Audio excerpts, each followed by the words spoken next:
Emma Smith s'évanouit en voyant son mari Joseph trébucher jusqu'à la porte d'entrée, à peine capable de marcher et couvert de sang, de goudron et de plumes. Plusieurs personnes du voisinage se précipitent pour voir ce qui se passe. Emma et Elsa Johnson travaillent toute la nuit avec du saindoux et des couteaux à faire partir le goudron sur son visage et son corps meurtri.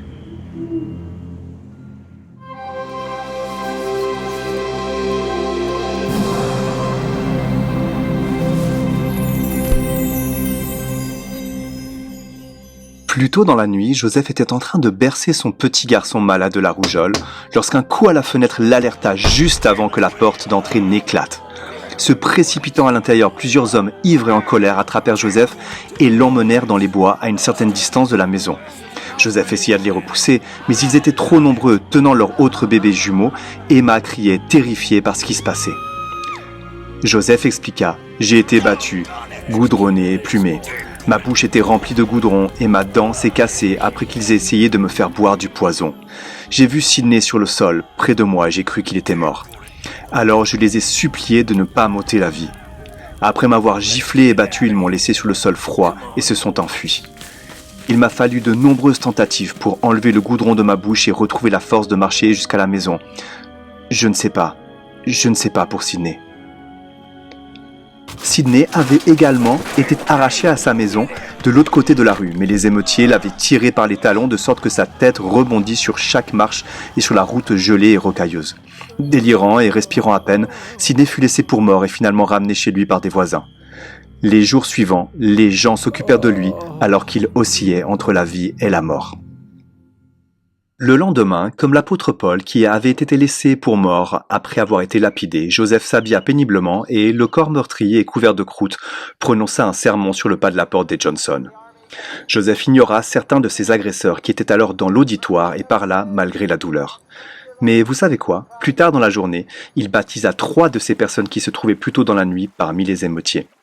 Cette agression avait commencé parce que certains habitants de la ville avaient cru aux rumeurs, aux mensonges et aux fausses informations qui circulaient, et Satan avait attisé cette haine en l'enflammant. Malheureusement, il y eut des répercussions à long terme à cause de ces événements tragiques. Plus tard dans la semaine, Joseph Murdoch Smith, le petit garçon adopté par Joseph et Emma, mourut d'avoir été exposé à l'air gelé de la nuit par la porte qui avait été laissée grande ouverte lorsque Joseph avait été traîné dehors et attaqué. Joseph et Emma éprouvèrent un chagrin et une peine d'amour extrême à la perte de leur 4e bébé. Sidney souffrit de douleurs et de problèmes de santé mentale pour le reste de sa vie en raison du traumatisme crânien reçu lors de l'attaque.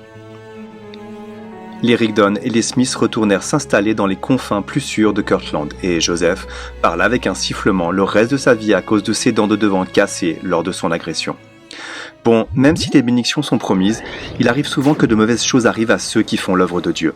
Comme Joseph et Sidney, et comme le Christ lui-même, nombreux sont ceux qui aujourd'hui subissent des épreuves incroyables. Il existe d'innombrables histoires de responsables d'églises et de membres dont les maisons et parfois les êtres chers ont été détruits par un incendie ou une catastrophe, mais qui ont continué à s'occuper de leurs voisins et à servir leur congrégation. Tout au long de l'histoire, les bonnes personnes ont traversé des épreuves difficiles et ont triomphé.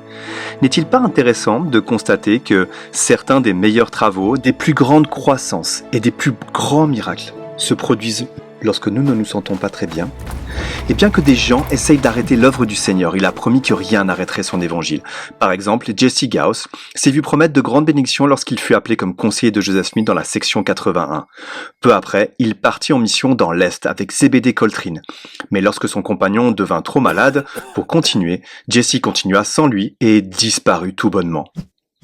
Bien que nous ne sachions pas exactement ce qui s'est passé, il a probablement quitté l'église.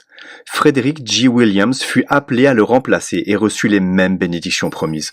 Le Seigneur veut vraiment bénir et sauver chacun d'entre nous. Mais si nous choisissons un plan différent, il se peut que quelqu'un d'autre soit appelé à faire son travail et à recevoir ses bénédictions. Lorsque nous sommes obéissants, nous recevons de nombreuses bénédictions. Le Seigneur dit dans le Nouveau Testament et à nouveau dans les Doctrines et Alliances que à quiconque il a été beaucoup donné, on demandera beaucoup. Nous chantons aussi « Seigneur, j'ai tant reçu, je dois aussi donner ». Même notre homme araignée préféré, Spider-Man, alias Peter Parker, a eu du mal à comprendre ces nouvelles capacités et se souvient des paroles de son oncle Ben. Un grand pouvoir implique de grandes responsabilités. Super conseil! Ainsi comme Spider-Man et les premiers saints, nous avons tous reçu de grandes bénédictions du Seigneur, et il nous demande en retour d'aider, de servir, d'élever et de fortifier les autres. Alors, qu'en pensez-vous ? Avez-vous beaucoup reçu ? Si c'est le cas, resterez-vous fort comme Joseph, ou votre foi se flétrira-t-elle sous la pression comme Jesse Goss ? Nous avons vraiment des super pouvoirs qui peuvent nous aider à rester forts et à rendre ce monde meilleur.